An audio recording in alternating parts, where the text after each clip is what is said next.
I'm John Batchelor. Gordon Chang of Forbes.com is here with me, and we're following a story that is a rumor of turmoil in the leadership in Beijing, where the Vice President of the United States is now in conversation, having arrived in the mainland, with the new president of China, Xi Jinping, over the confrontation in the East China Sea. But the larger story is the legitimacy of the Chinese Communist Party and the instability in the Chinese Communist Party during the fifth generation. This is a long-standing investigation by scholars of China, and we welcome one such right now, our friend and colleague Arthur Waldron, Lauder Professor of International Relations at the University of Pennsylvania. Arthur, good evening to you. The turmoil and illegitimacy, it's a long-standing puzzle about China's leadership, because it now, 5 generations from the revolution, is getting farther and farther away from the dynamic violence of the 20th century. I understand you've been in conversation with visitors from the mainland that suggest this problem we have right now is not only fresh to the 5th generation, but is likely to continue to the future. What can you tell us? Good evening, Professor. Well, good evening. The people I talked to, I would say, had no sense that the people of China have any relationship with the party, or that the party has any relationship of legitimacy with them. And they're quite frankly prepared for anything to happen there. There could be mobs in the streets, there could be turmoil, there could be fighting, there could be assassinations. They clearly do not believe in a stable future. And, you know, that's important because this last hour, Minjing News in Hong Kong is reporting that Zhou Yongkong, the former member of the Politburo Standing Committee, the Internal Security Czar, has been detained over an attempt to assassinate Xi Jinping. So there are rumors. This has yet to be confirmed as true. The interesting thing, though, is that even if it's false, it shows that there is a concerted attempt to destabilize the Chinese regime through newspaper rumor. Tell us about Xi Jinping. What do we need to know about him that he would be the target of these rumors, Arthur? Well, I feel that he is reaching for more power than any of his immediate predecessors have had, and that he is also seeking to lift himself up above the group of people who would otherwise seem to be very similar to him. He wants to be paramount leader, is what I believe, and I think that this desire on his part is eliciting a great deal of disquietude among all the other people, because they don't want a paramount leader. But Xi, I was looking at some pictures of him, and he's the tallest leader China's had since Mao Zedong. He's 5'11", which is very tall for his generation.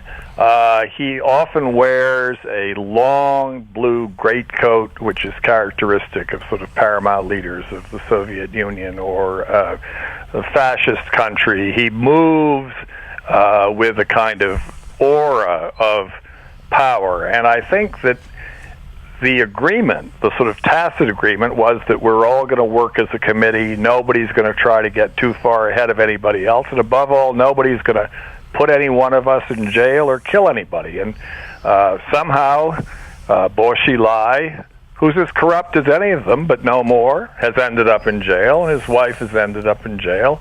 Now Zhou Yongkong is under suspicion, but any one of them could be targeted for political or criminal investigation, depending on whether they're in favor or not, because they're all guilty of being kleptocrats, a government of thieves.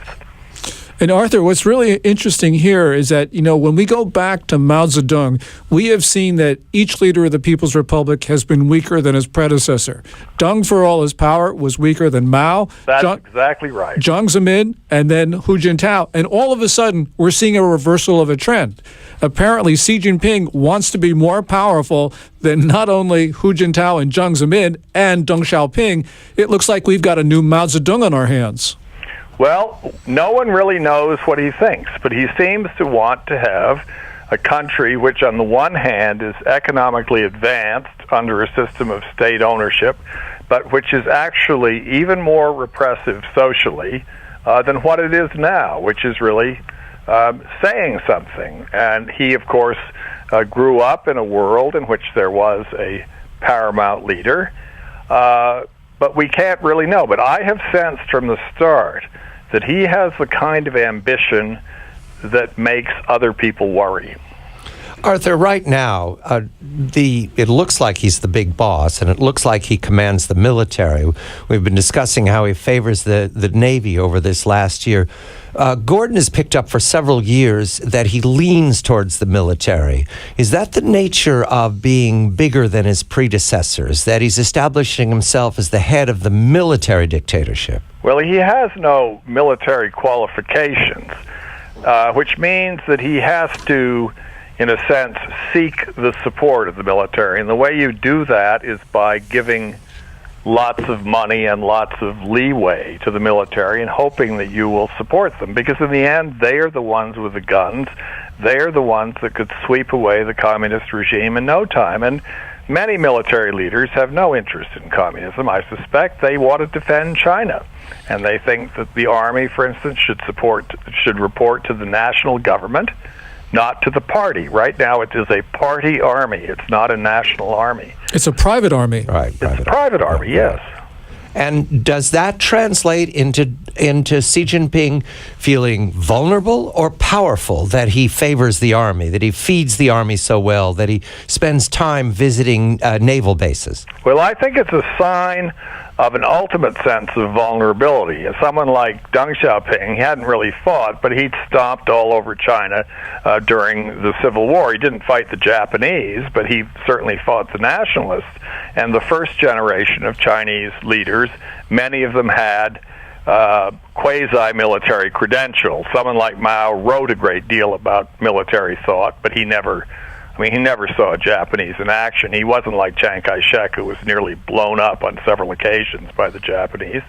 But the military is the great enigma here. 10 years ago, when our reconnaissance plane went down, we tried talking to the government in Beijing. We tried talking to their defense department, such as it is. We didn't get results until we started talking directly to the Army, directly to the Foreign Affairs Department of the People's Liberation Army. They were the ones who decided what was going to happen to those American airmen and what was going to happen to our plane. So Xi definitely has a problem with his relations with the military. They're not going to instinctively support him. But if he gives them enough money and lets them do things that they want to do, they may support him more than somebody who tries to arrive at a more balanced civilian-military structure. Arthur Waldron is Lauder Professor of International Relations at the University of Pennsylvania. The Vice President of the United States is in China. There are coup rumors in China. Gordon Chang of Forbes.com. I'm John Batchelor.